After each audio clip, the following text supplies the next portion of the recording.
Welcome to the Riverhawks Insider. I'm Megan Kelly. The football team had their breakout game this weekend after winning homecoming 38-7 over Texas A&M Commerce.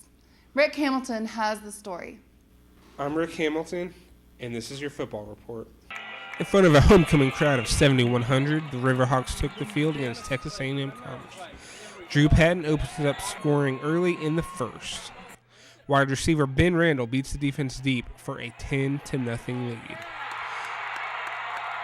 Commerce would respond with an 8-yard touchdown run right up the middle. Commerce decides to kick off to the ever-dangerous Nate Robinson, and he makes them pay. He follows his blockers, weaves his way through the defense, and makes his way into Commerce territory. Josh Lewis carries the ball in for a 17-7 lead. Ben Randall goes up and outmans the defender to take a 24-7 lead into the half. Chris Davis pounds the ball in to extend the lead to 31-7. Off a Commerce punt, Nate Robinson takes the ball deep in Riverhawk territory. It's always a bad move. But this time, it pays off. He follows his blockers, but the punter makes the tackle.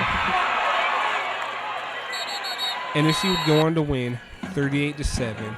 I think, number one, we've gotten better each week. And, our guys came out. They knew that we were playing the preseason, pick to win the North Division and a team that won it last year. And they knew that this was going to set the pace for the remainder of the season. So, after playing well against West Texas a week ago, and then I think our guys prepared as well as you can prepare during the week, and that paid off for us. They're the same as us. They were 2-3. All of us are moving to the North Division games. The race was wide open, and so now we've got a 2-0 lead in the North Division, and a chance to go to Southwestern and go 3-0. And it's in their homecoming game, so we're going to have a great week of practice again and get ready. We saw how they were aligned, and they basically were daring us to throw the football. And we've got some great receivers, and Kenny and Woody did a great job. And so we took advantage of what they were giving us. And then when they started backing off, we started running the football, which is what you have to do. We've got some big changes this year. Going hard in practice is one of the things that we're emphasizing, and it pays off big time in the games. The offense did great this week. I mean, they played hard. That's what it says about them. They got hard. And, putting up 38 points against any opponent is a good thing. And it takes hard work, and that's what we've been doing this year. We've had some really good opponents, so not having as many wins as we would like doesn't necessarily say what kind of team we are.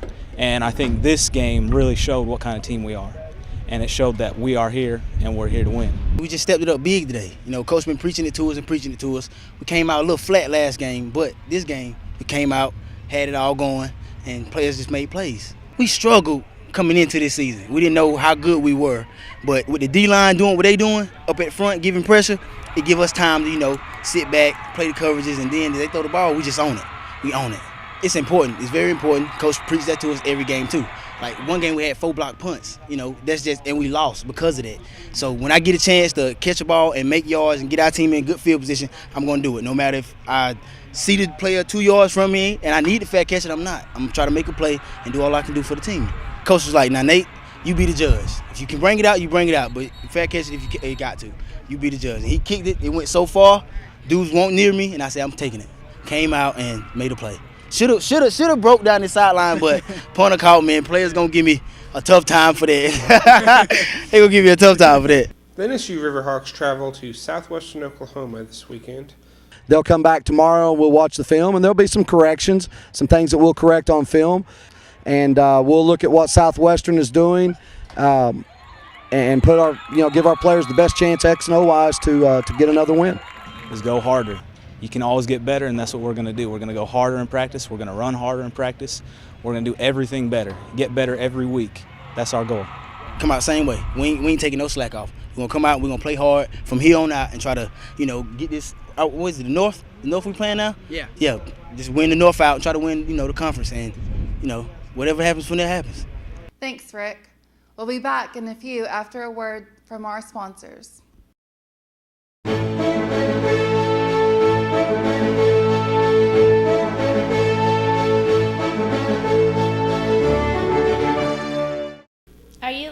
a free, fun, and safe environment to take the family this Halloween? Then check out the Fall Festival in SUB October 26th at 5 p.m. in Building 8. There will be food, games, crafts, and a hayride. For more information, call 449-6140.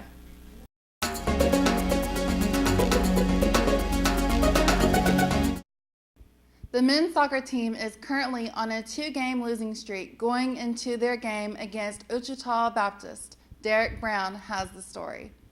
I'm Derek Brown with the Riverhawks Insider. I got the men's soccer report, and they lost 2 away in a row last weekend, both in overtime, and they hosted Ouachita Baptist last Tuesday. The Hawks looked to turn it around and get back to winning, but Ouachita had a different mindset.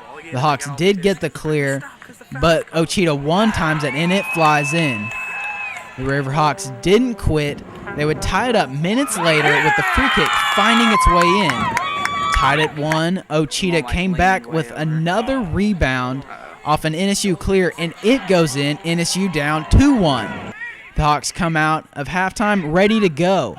They had shots with one defender that just don't go in.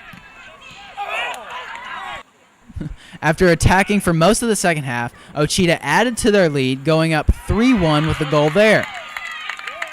The Hawks get the free kick, and it tings off a crossbar.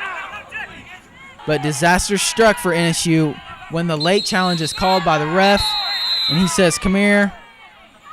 He gets the red card. NSU down a man, and goalkeeper Matt Morrell helped NSU from going down 3, getting a huge stop there.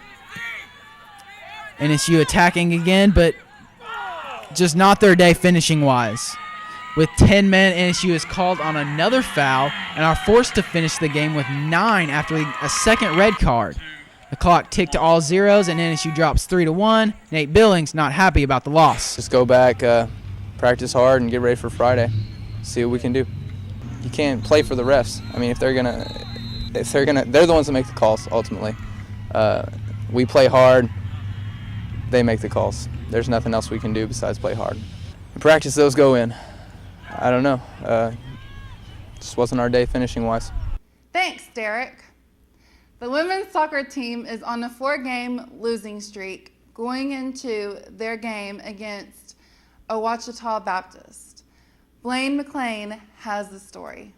I'm Blaine McLean here with your Ladies Riverhawks Soccer Report. On Tuesday, the Lady Riverhawks faced Ouachita Baptist in a mid-season non-conference battle. The game was, to put it in the phrase, lackluster. Neither team scored a goal in 120 minutes of play. There were plenty of opportunities for both teams to score, but neither team seemed to be able to get the ball into the net. Both keepers played well and kept their nets goal-free.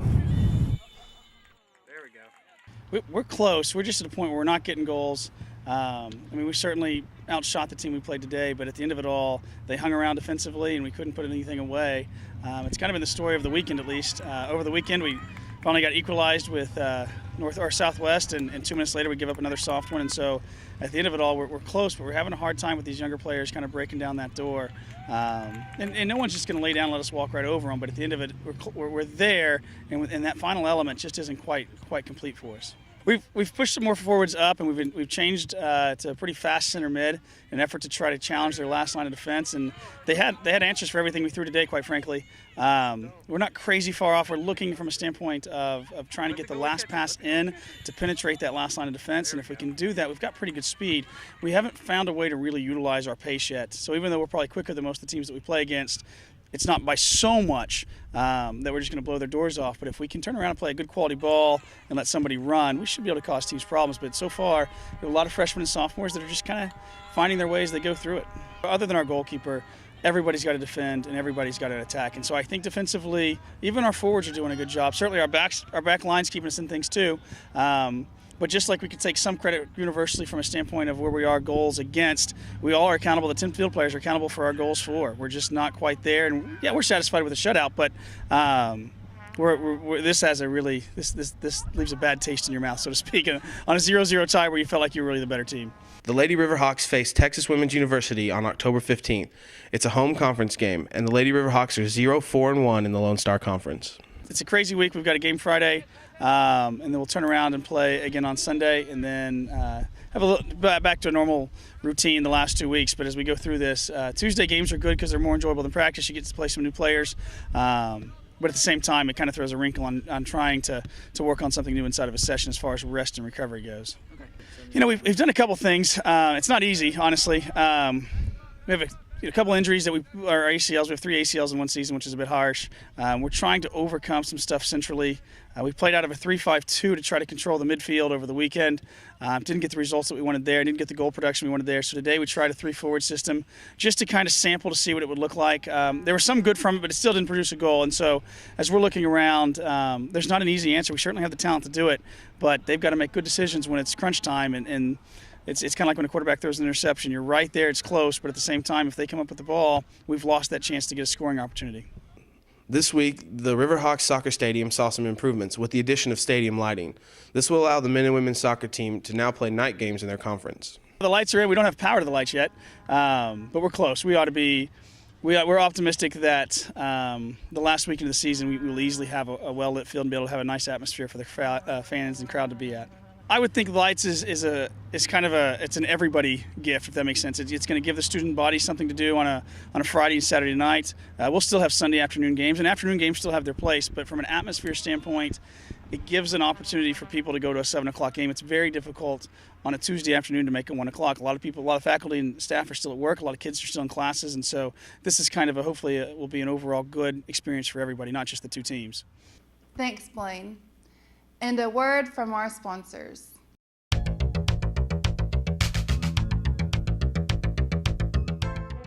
Love lattes?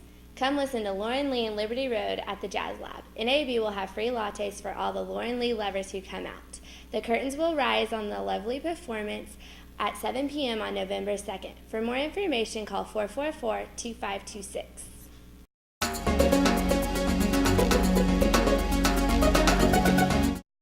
I'm Lindsay Bark for Riverhawks Insider. Have you ever played horseshoes? Hey, my name is Lindsay Bark, and I'm here at the Barksdale Community Park where 2 young men are engaging in a friendly game of horseshoes. Horseshoes is one of the most popular sports in many Cherokee communities today. The object of horseshoes is to throw from 40 feet at a stake and attempt to be the first to score 21 points. Points are scored with the ringer being 5 points, a leaner being 3 points, and whoever's horseshoe is laying closest to the stake within 6 inches scores 1 point. Horseshoes is a fun and relaxing sport that can be enjoyed by anyone. And as you can see, it is never too early to learn the game. Here are some upcoming events. That's it for this week. See you next time on Riverhawks Insider.